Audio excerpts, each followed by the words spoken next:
I'm resident of this colony. అయితే ఈ మధ్య మాకు మెయిన్ రోడ్ కమర్షియల్ అయిపోయింది కాబట్టి మాకు అక్కడ చాలా ట్రాఫిక్ జామ్స్ అవుతున్నాయి.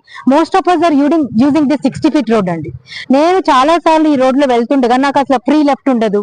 వీళ్ళందరూ ఇక్కడ ఒక 50-70 బైకులు, అక్కడ 50-70 బైకులు, అక్కడ కార్లు, పైగా అది కాకుండా అన్రూలీ క్రౌడ్ అండి. అన్రూలీ క్రౌడ్ అంటే వాళ్ళు అలానే ఉంటారు కానీ మనం హాంక్ చేసినా వాళ్ళు కదలరు మెదలరు. పైగా మనల్ని ఎదురు చూస్తూ ఉంటారు ఏమైనా చేద్దామని. మనకేమో భయము. సో అందుకని మేము ఏం చేస్తామంటే అది ఏంటిది, ఎందుకు జరుగుతుంది ఇట్లా, మనం ఎందుకు ఇట్లా సఫర్ అవ్వాలి, ఇక్కడేమో మొత్తం అంతా పొగని వీళ్ళు ఏడుపులు, మేమేమో ట్రాఫిక్ వల్ల గొడవ, ఇదంతా చూసి పెటిషన్ వేసామండి. నేను 18th December నాడే పెటిషన్ వేయడం జరిగింది. ఎప్పుడైతే మాకు తెలిసిందో ఈ కట్టర్ చావాలి ఇక్కడ షిఫ్ట్ అవుతుందని చెప్పి, అప్పుడే నేను భయపడుతూ వెళ్ళాను. ఎందుకంటే నా వెనకాల ఎప్పుడు ఎవరు లేరు, నేను ఒక్కదాన్ని పిటిషన్ వేసాను. ఆ తర్వాత February 23rd Prajavani, Malkajgiri municipal corporation the second Prajavani sir. అప్పటి నుంచి ఎవ్రీ ప్రజావాణిలో నేను టేకప్ చేసి ఫాలోఅప్ చేసుకుంటూ ఆఖరికి 4th April నాడు మన డీసీ గారు రావడం జరిగింది. తర్వాత నెక్స్ట్ డే 28th March నాడు జోనల్ కమిషనర్ రావడం జరిగింది.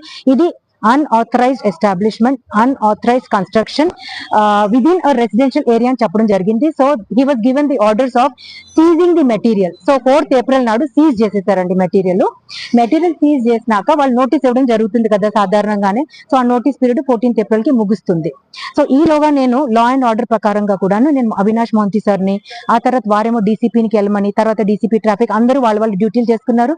వాళ్ళ ఇన్స్పెక్షన్ జరిగింది, సవ్యంగానే జరిగింది. సో ఇప్పుడు ఏంటంటే మేము మా బాధ ఇట్లా ప్లెకార్డ్స్ తోటి వ్యక్తం చేసుకోవాలనే ఒక కోరిక కలిగింది. అందుకని మిమ్మల్ని కోరుకోవడం వల్ల మీరు వచ్చారు.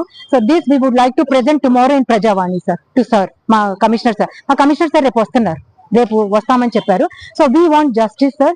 We just want to live in peace and we want safety and security of our children, of our women and our daughters and seniors sir. ఇది ఒకటే కోరుకునేది. మేము ఎవరు అగేన్స్ట్ గా ఏం మాట్లాడలేదు. We are facing the after effects of one particular shop. After effects అంటారు దీన్ని, సైడ్ ఎఫెక్ట్స్ లాగా వచ్చినాయి మాకు. సో సైడ్ ఎఫెక్ట్స్ చాలా ప్రాబ్లమ్ గా ఉంది మాకు. ఇప్పుడు మీరే చూస్తున్నారు, ఈ మాత్రం పబ్లిక్ కే ఇంత జాగ్రత్తగా వెళ్లాల్సి వస్తుంది. మీరు ఇమాజిన్ చేయలేరు అసలు మామూలుగా అయితే ఎలా ఉండేది.